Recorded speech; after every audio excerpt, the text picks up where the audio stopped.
If you only watch one crypto update today, make it this one. Because a US regulator just plugged into Nasdaq surveillance brain, a Bitcoin whale shipped $83 million toward Binance, and Thailand is stepping into tokenized bonds with KuCoin in the mix. Wait till you hear how these three threads tie together into one big message for your portfolio. As always, this is educational, not financial advice. Let's kick off with the regulator move, because it's the sneaky one with the loudest consequences.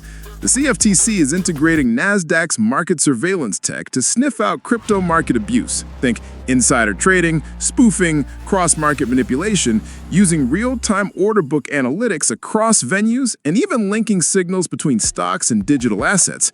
Translation: the enforcement lights are getting brighter, and the days of Wild West order flow tricks are numbered. Why investors care? Tighter surveillance usually means cleaner price discovery, less easy spoof-fueled pumps, and fewer ruggy microcaps surviving on wash trades.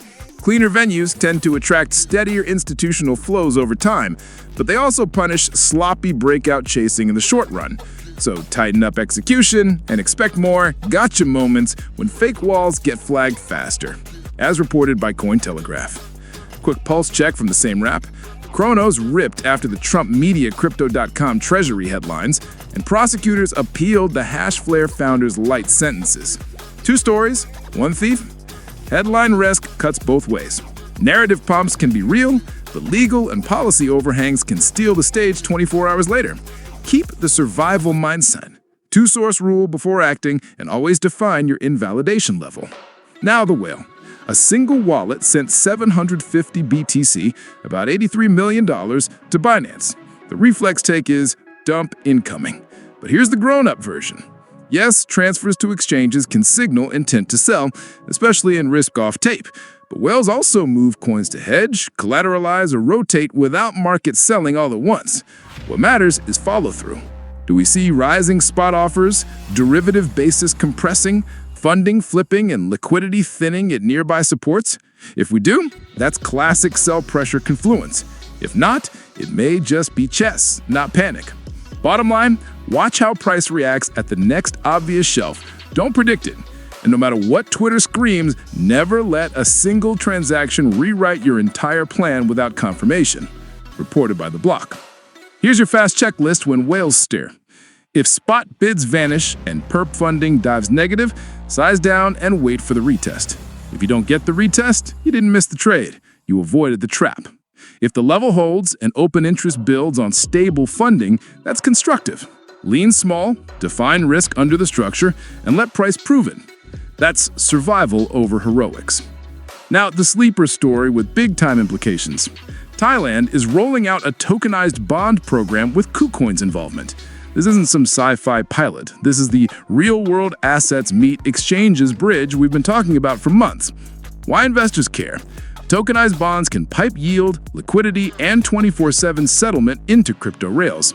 It's also proof that tokenization is not just a buzzword.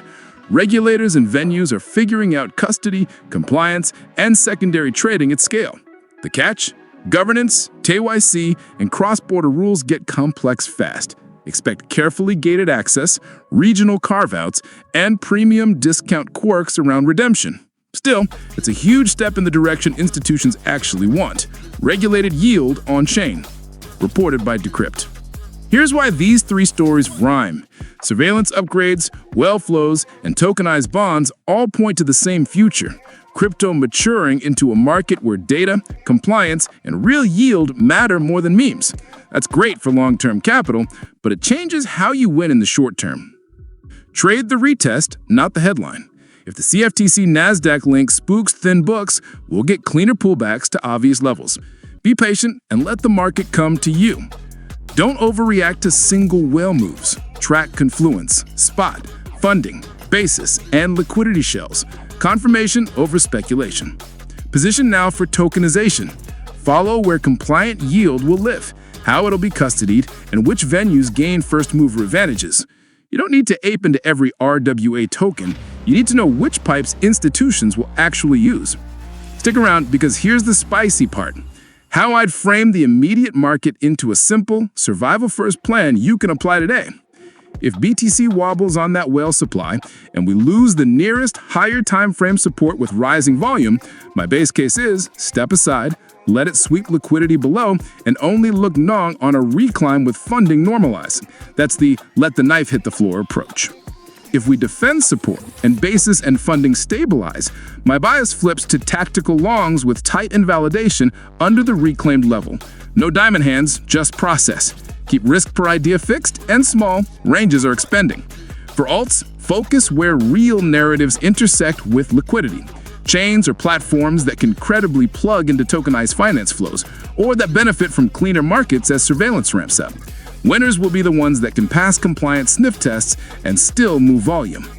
And because we love a good hook, wait till you see what happens when tokenized bonds start settling like stablecoins and regulators monitor cross-market flows in real time. Price won't wait for press releases. It'll move when pipes and rules turn on. Get your plan ready before that switch flips. Rapid-fire takeaways you can screenshot. Two-source rule before reacting to any whale tweet. Define invalidation and time stuffs before you click. Size by volatility. If ranges widen, your position size should shrink. Focus on venues and assets that benefit from surveillance and tokenized yield pipelines. All right, Crypto Lens fam, your 10. Smash like if this helps you see the bigger picture. Drop a comment with the key BTC level you're watching next. Support you trust or the resistance you're fading. And hey, if you want more survival first playbooks with fewer buzzwords and more edge, hit subscribe and ring the bell. Let's trade the plan, not the headlines.